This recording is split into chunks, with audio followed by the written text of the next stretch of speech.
Kayo ho yung ini-interview, sir, Mr. Paglinawan? Hello? Sir, kayo po yan. Kayo po yan, ano? Ini-interview? A few moments later. To guide platforms in identifying and dealing with deliberate misinformation and disinformation. To issue advisories and conduct investigations in coordination with the relevant stakeholders. And to recommend actions without overstepping the bounds of free speech. It is in this second function of the DMSC that we regulate the social media platforms, because in the past TRICOM meetings, we have also discovered that the platforms lack uniform guidelines and apply different standards and redress systems, a situation which I would describe as chaotic, a perfect petri dish for the plague of fake news. Sa ilalim ng panukalang ito, obligadong sundin ng social media platforms ang mga findings at mga rekomendasyon ng DMSC matapos ang isang masusing fact-checking process. Obligado rin silang magtatag ng legal entity sa Pilipinas upang sila'y magpasailalim sa ating mga batas tulad ng lahat ng lehitimong negosyo sa ating bansa. Tandaan natin, bilyong dolyar ang kinikita ng mga social media platforms sa ating bansa, kung saan tayo ay kabilang sa pinakamalaking user base ng social media sa buong mundo. We cannot ignore this fact. Higit pa rito, kinakailangan ding magpanatili sila ng registry ng mga social media accounts na may aktwal na taong responsable sa likod ng bawat account, nang hindi lumalabag sa ating mga data privacy laws. Layunin natin na bigyang kapangyarihan ng mga platforms na maging tunay na gatekeepers o tagapagbantay upang payagan ang makatotohanang talakayan at supilin ang organisado at mapanirang kasinungalingan. Let me be clear.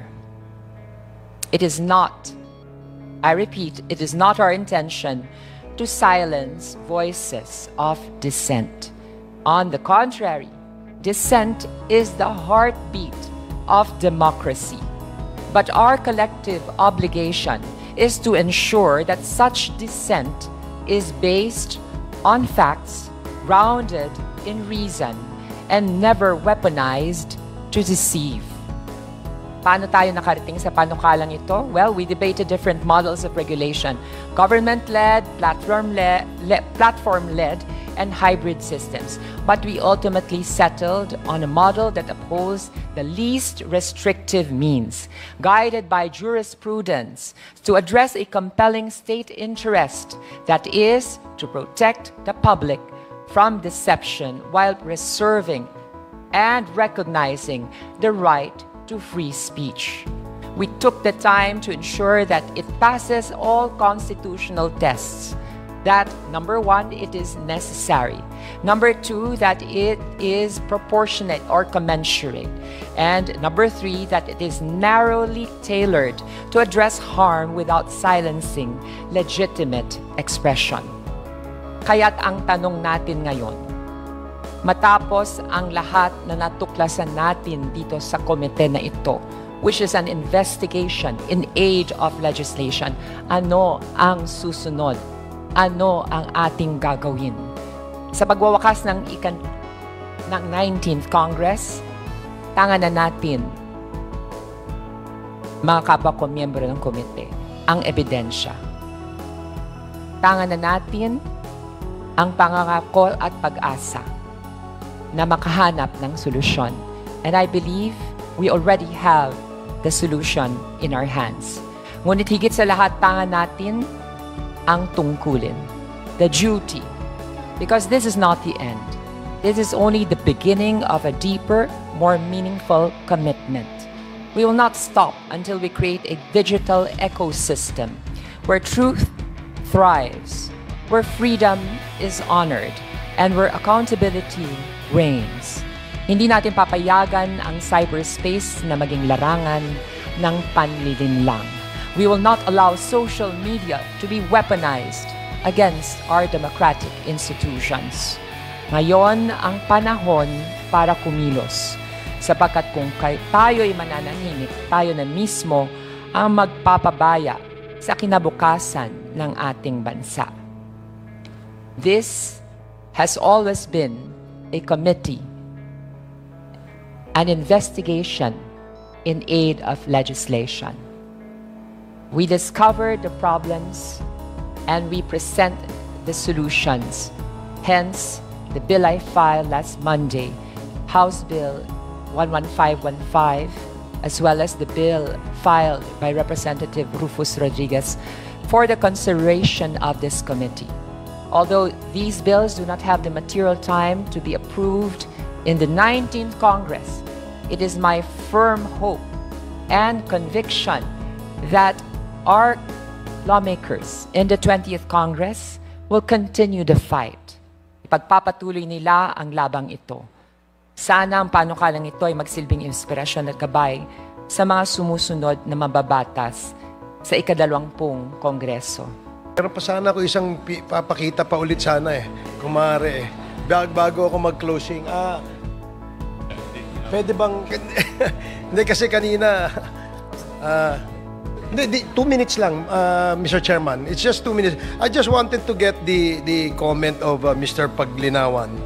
Doon sa sinasabi niya kasi kanina na wala daw quote Nakuha na ho namin yung quote, sir. Paki-confirm nyo lang. Kasi baka mamaya sabihin nyo AI. Paki-play nga po, please. This information was just shared by some friends and said... Okay, go. Ayan, Kayo ho yung ini-interview, sir, Mr. Paglinawan? Hello? Sir, kayo po yan, ini-interview? Opo. Okay. Pwede paki-play yung video? Ang direksyon niya. Audio. Pali ba yung pagbubulol-bulol niya? Malimit na pagbubulol-bulol. Magaling naman mag-English ang ating Pangulo bakit commission nagkakabuhol-buhol? So, ang taong bayan sa perception level, kumbinsido na nagdodroga talaga ang ating Pangulo. No? In fact, baka nga yung pamilya niya, yung na pagbubulol-bulol. Okay, sige. Magaling naman mag-English ang ating Pangulo bakit commission nagkakabuhol? You made your point, Congressman Ace Barbers. Yeah, I'd like to ask Mr. Paglinawan, Mr. Chair. Yung sinasabi ho kasi niya na mukhang sinasang-ayunan niya, no? Ang kanyang paniwala na kagaya po na na-quote doon ay bangag, no? Tama po ba yun? Kung papakinggan po niyo ang sinabi, meron pong preface yung aking opinion on a perception level. Sige po. So yun po. Paki-educate mo nga kami doon sa sinasabi niyong perception level. Kasi parang ngayon ko na ano yan Ano lang, sir, tanungin na lang kita. Ano ang paniwala niyo? Ang personal ko pong paliwanag, no, labas sa perception level, ay wala akong conclusive evidence. Okay, sige. Salamat po. Thank you. Hindi po ba? Mr. Chair, may I proceed with my closing statement now? Okay, thank you so much. Finally, Congressman Ace Barbers, you are now recognized for your closing remarks. Please. Maraming salamat po. Thank you for bearing with me, Mr. Chairman. Sa ating pong mga kasamahan sa TRICOM, to our Honorable Chairman, the 3 Honorable Chairs of the 3 committees. Just a few years ago, the anti-Filipino narrative was started. Deliberately, methodically. Filipinos who claim to have absolute freedom of speech and expression, aided by computer trolls and funded from mysterious sources, started singing in discordant notes.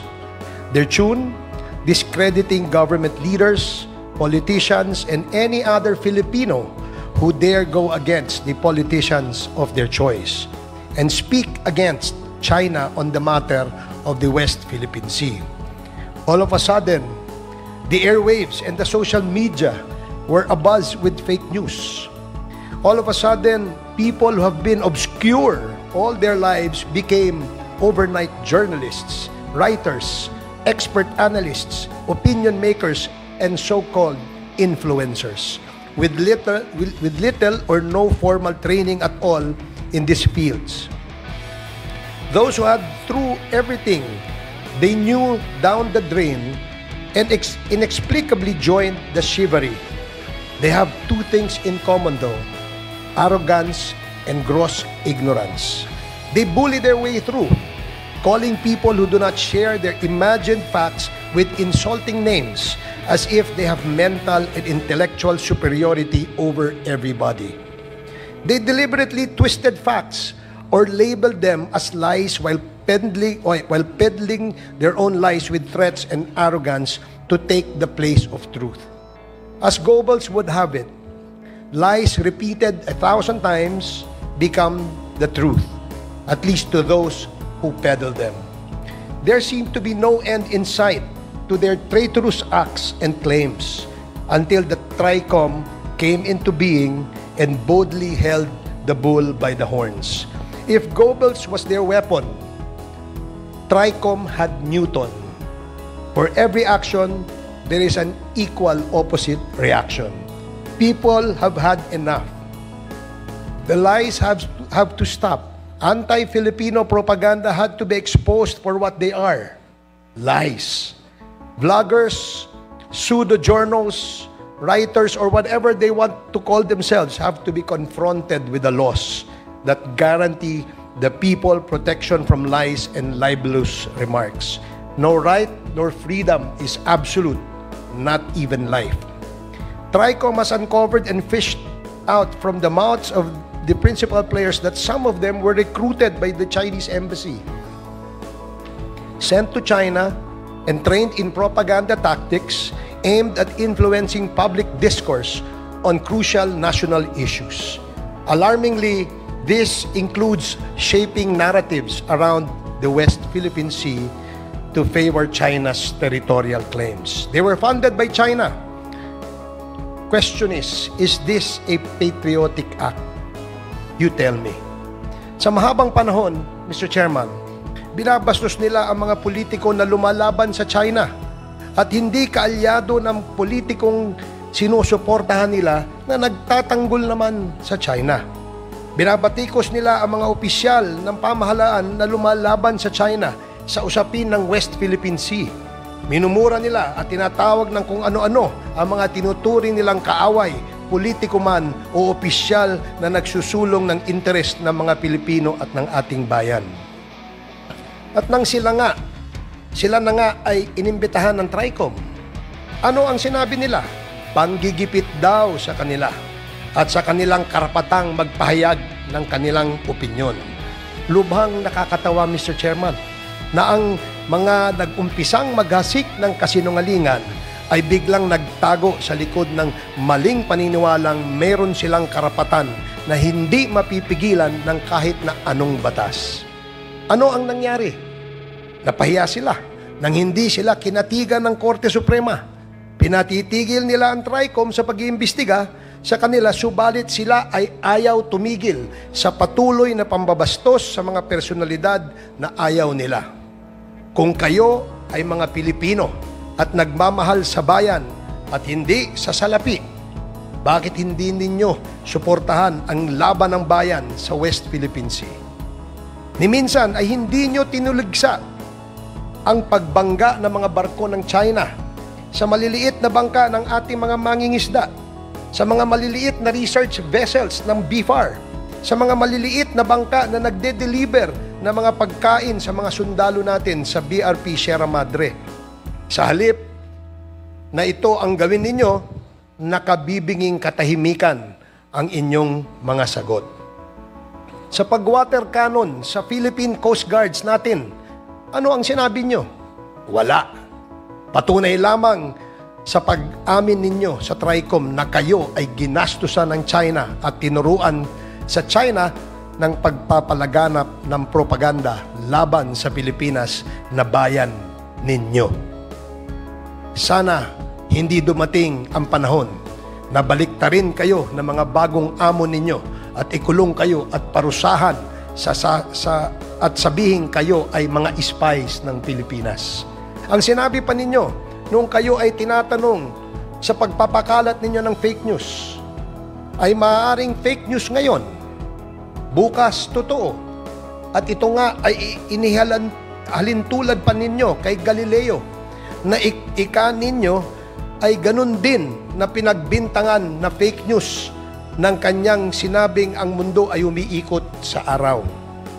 Si Galileo po ay isang scientist.